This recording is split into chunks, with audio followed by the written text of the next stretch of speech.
নির্যাতনের শারীরিক সমস্যা, সেই সমস্যাগুলো আমি এখনো জেলখানায় একটা মানে হেভি একটা টর্চারিং একটা নির্যাতনের আমরা এখনো শুনছি। শরীরে ধরনের অনেক সমস্যা আছে পুলিশি নির্যাতনের।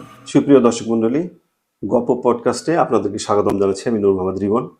আজকে আপনাদেরকে একটি সংগ্রামী জীবনের গল্প শোনাবো এবং দীর্ঘ এই আলাপে অবশ্যই শুরু থেকে শেষ পর্যন্ত আমাদের সঙ্গে থাকবেন। আমাদের সঙ্গে আজকে উপস্থিত আছেন জনাব আব্দুস সাত্তার মিলন। তিনি দিনাজপুর জেলা বিএনপির যুগ্ম সাধারণ সম্পাদক এবং ঘোড়াঘাট পৌর বিএনপির সভাপতি জনাব আব্দুস সাত্তার মিলন। আপনার কবে মনে হলো যে আপনাকে রাজনীতিতে আসা উচিত এবং কি কারণে আপনি রাজনীতিতে আসলেন, এই শুরুটা একটু আমাদেরকে জানাবেন। ধন্যবাদ আমাকে এখানে ডাকার জন্য। রাজনীতিতে আসার শুরুটা আসলে আমার যে জন্মস্থান, আমার যে বাড়ি, আমার যে গ্রাম, এই গ্রামটা হচ্ছে করতোয়া নদীর পাশে। এটার আদি নাম যে মাসুয়াপাড়া বা পূর্বপাড়া। তো এই আমাদের গ্রামের পাশে বয়ে যাওয়া করতোয়া নদীর তীরে 1981 সালে 29শে মে শহীদ প্রেসিডেন্ট জিয়াউর রহমান এখানে খাল খনন করার জন্য এসেছিলেন এবং উনি স্যালো মেশিন স্টার্ট করে সেই খাল খননের উদ্বোধন করেছিলেন। তখন আমরা ছোট ছিলাম, আমার বাড়ির পাশের এই প্রোগ্রাম ছিল। ছোট থাকলেও তখন বুদ্ধি ছিল মোটামুটি। তো বাড়ির কাছে শহীদ প্রেসিডেন্ট জিয়াউর রহমানের প্রোগ্রাম, ওনাকে খুব কাছ থেকে আমরা ওই সময় দেখেছিলাম।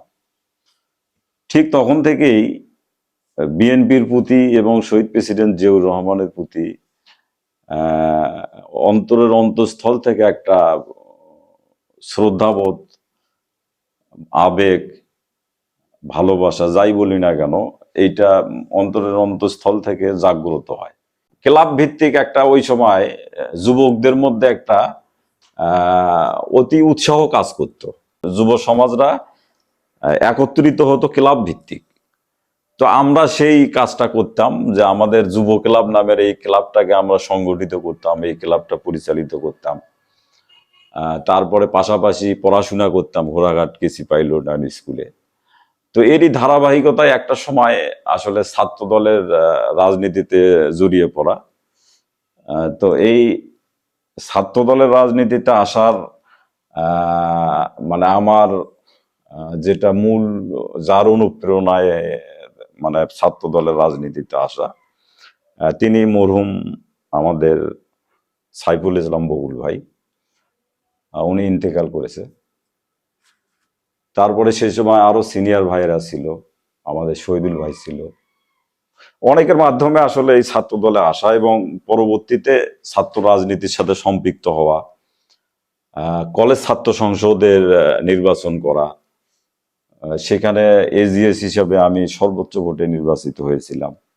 পরবর্তীতে উপজেলা ছাত্র দলের রাজনীতি করেছি। তারপরে একটা সময় মনে হয়েছে যে আসলে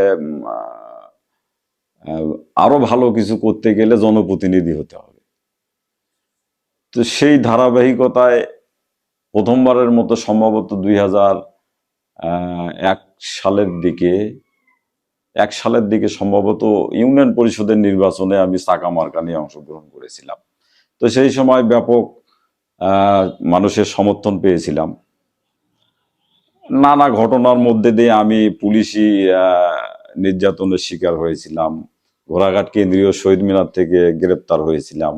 আমার কারণে অনেক মানুষ নির্যাতিত হয়েছিল, পুলিশের মার খেয়েছিল এবং মামলা মোকদ্দমা হয়েছিল। অনেকেই আমরা জেল পর্যন্ত খেটেছিলাম।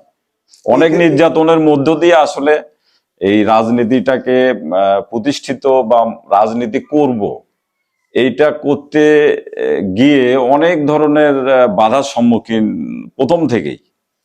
আমি মাঝখান থেকে একটু কথা বলতে চাই, মানে পরে আবার হারিয়ে ফেলবো।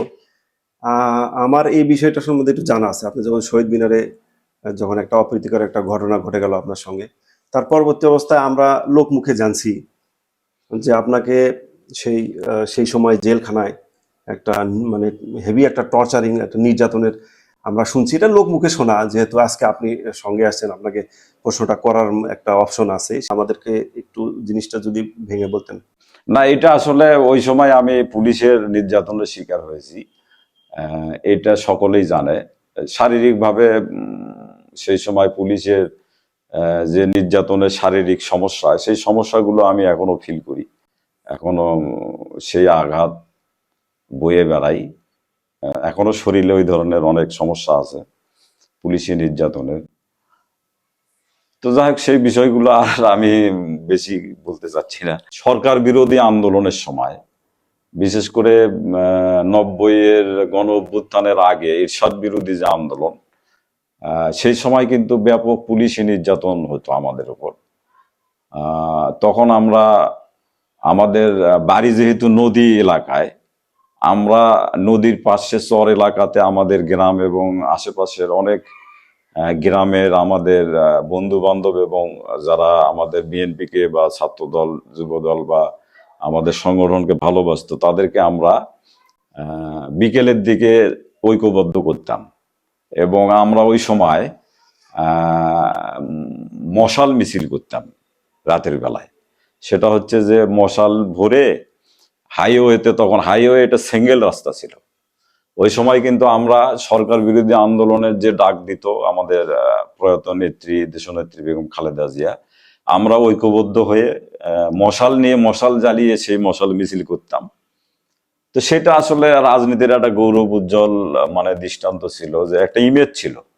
এবং রাজনীতি করার সেই সময় আমরা দেখছি যে অনেকেই যখন পড়াশোনা নিয়ে ব্যস্ত থাকতো বা সাংসারিক কাজ নিয়ে ব্যস্ত থাকতো, তারপরও আমাদের ডাকে দলের স্বার্থে এবং সরকার যেন, স্বৈরাচার সরকারের পতন হয়, এই জন্য তারা রাতের বেলায় মশাল মিছিলে অংশগ্রহণ করত।